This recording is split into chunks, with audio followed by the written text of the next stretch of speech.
Back মানে কি? Back মানে ফিরে আসা না? সে যখন আমি তোমাদের প্রথম ফ্রি ক্লাসে করিয়েছিলাম রিটার্ন ব্যাক কথাটা একসাথে হয় না, রিটার্ন মানেই কাম ব্যাক। তো তাহলে ব্যাক মানে যদি ফিরে আসা হয়, আর ওয়ান্স ফিট মানে কি? ফিট মানে তো পা, তাই তো নাকি? ফুট থেকে তো ফিট এসেছে, তাই তো? ফুটের তো প্লুরাল ফর্ম হচ্ছে ফিট। হ্যাঁ, হ্যাঁ। তাহলে একজনের পায়ের উপর ফিরে আসা মানে ফিরে এসে নিজের পায়ে দাঁড়ানো। মানে ব্যাপারটা কিরকম জানো? মানে ধরো কেউ অসুস্থ হয়ে গেছিল, আবার এসে সুস্থ হয়ে গেছে, ঠিক আছে? এরকম ক্ষেত্রে বলা হয় ব্যাক অন ওয়ান্স ফিট। যে অসুস্থ হয়েছিল কিন্তু আবার ফিরে এসে সুস্থ হয়ে গেছে, এখন সুস্থ আছে। তো তাহলে এর মানেটা কি দাঁড়ায়? Healthy again after sickness.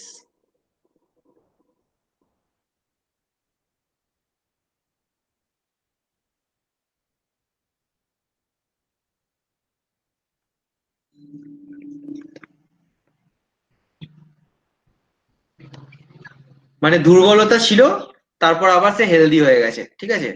এবার ব্যাপারটা হচ্ছে দেখো, শুনছো এখন খুব ভালো লাগছে, তো কিছুক্ষণ পর দেখবে ভুলে যাবে। তুমি এটা যদি 2 দিন বা 3 দিন পর খোলো, দেখবে আর কিছু মনে পড়বে না।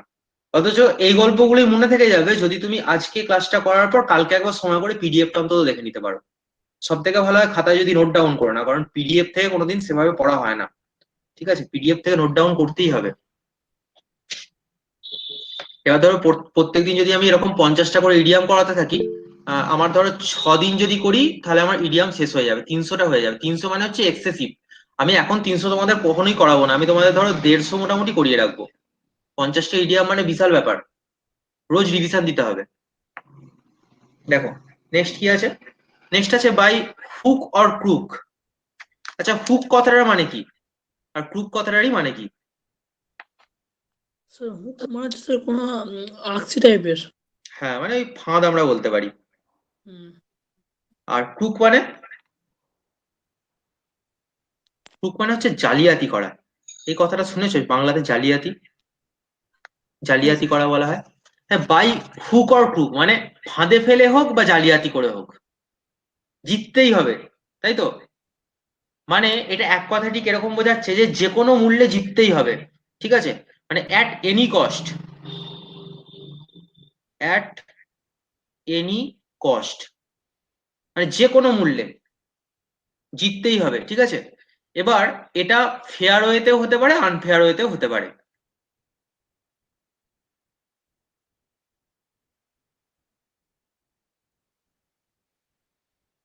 তুমি কাউকে ভালোবেসেও কাজটা হাসিল করতে পারো, আবার তাকে ফাঁদে ফেলে বা জালিয়াতি করে হলেও কাজটা হাসিল করতে পারো। যেভাবে হোক, যে কোনো মূল্যে তুমি যদি এটা চাও, তখন এই কথাটাকে বলা হয় যে কোনো মূল্যে, ইংরেজি হচ্ছে by hook or crook.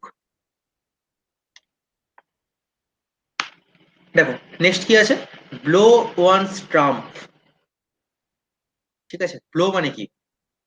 Sir ঘা। হ্যাঁ, ব্লো মানে হচ্ছে ঘা বা পেটানো। ওয়ান্স ট্রাম্প, ট্রাম্প মানে হচ্ছে ডোনাল্ড ট্রাম্প। ডোনাল্ড ট্রাম্প এখন কি করছে জানো? কেউ জানো ডোনাল্ড ট্রাম্প এখন কি করছে? চাষ ডোনাল্ড কর, ট্রাম্পের, বলো।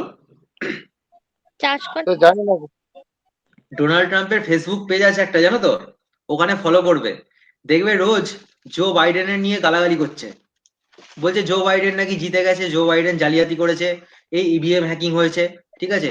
আর রোজ খালি একটা করে দেখি আমি স্ট্যাটাস দিচ্ছে যে আমি জিতে গেছি, এখানে ইভিএম হ্যাকিং হয়েছিল, প্রমাণ হয়ে গেছে, আমি জিতে গেছি। ট্রাম্প কি করছে এখানে? ট্রাম্প নিজের ঢাক নিজে পেটাচ্ছে, ঠিক আছে? ও নিজেকে দেখাতে যায় যে আমি বিশাল কিছু, এরকম ব্যাপার। তাহলে ব্লো ওয়ান্স ট্রাম্প। আর একটা ব্যাপার দেখো, ট্রাম্প মানে ডোনাল্ড ট্রাম্প তোমাদের বললাম ঠিকই, ট্রাম্প কথাটা মানে হচ্ছে ঢাক, ঠিক আছে? এখানে ট্রাম্প মানে কিন্তু ডোনাল্ড ট্রাম্প নয়, ঠিক আছে? তাহলে ব্লো ওয়ান্স ট্রাম্প মানে হচ্ছে কারোর ঢাক বাজানো, মানে নিজের ঢাক নিজে পেটানো, তাই তো? তাহলে এর ইংরেজি মানেটা কি হবে না, টু প্রেজ অফ ওন, মানে নিজের প্রশংসা করা, ঠিক আছে? নিজের ঢাক নিজে পেটানো মানে হচ্ছে নিজের প্রশংসা করা। এই ট্রাম্প কথাটা তোমরা যখন হিস্ট্রি পড়বে, দেখবে ওই যেখানে অশোক আছে না, তো ওই অশোকের ওখানে দেখবে একটা কথা ছিল, সেই অশোক কি করেছিলেন না, ভেড়ি ঘোষকে ধর্ম ঘোষে পরিণত করেছিলেন, এরকম একটা কথা আছে বাংলায়। তো ওই যে হুম হুম ভেড়ি কথাটা মনে আছে? ভেড়ি হুম। ঘোষ যেটা বলে না, ওই ভেড়ি কথাটাই মানেই হচ্ছে ঢাক, ঠিক আছে?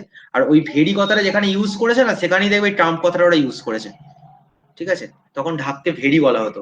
যুদ্ধের দামামা যে বাজানো হয়, যুদ্ধের দামামা, ওইটা হচ্ছে ট্রাম্প।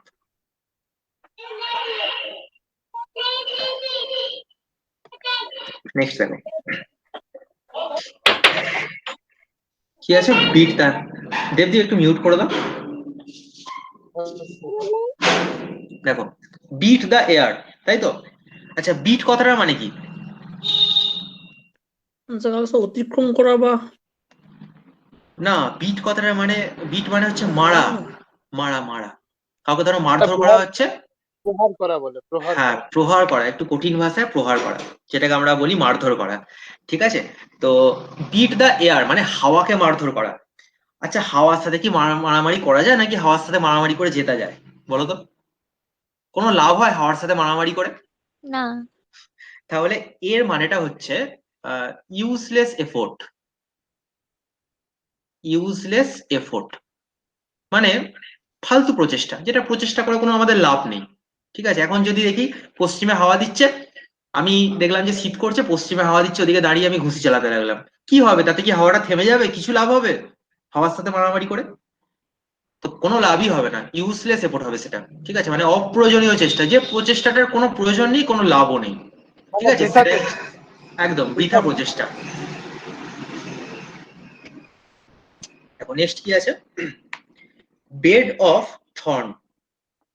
আচ্ছা থর্ন কথাটা মানে তোমরা সবাই জানো, আশা করি এই গেমটা সবাই জানো।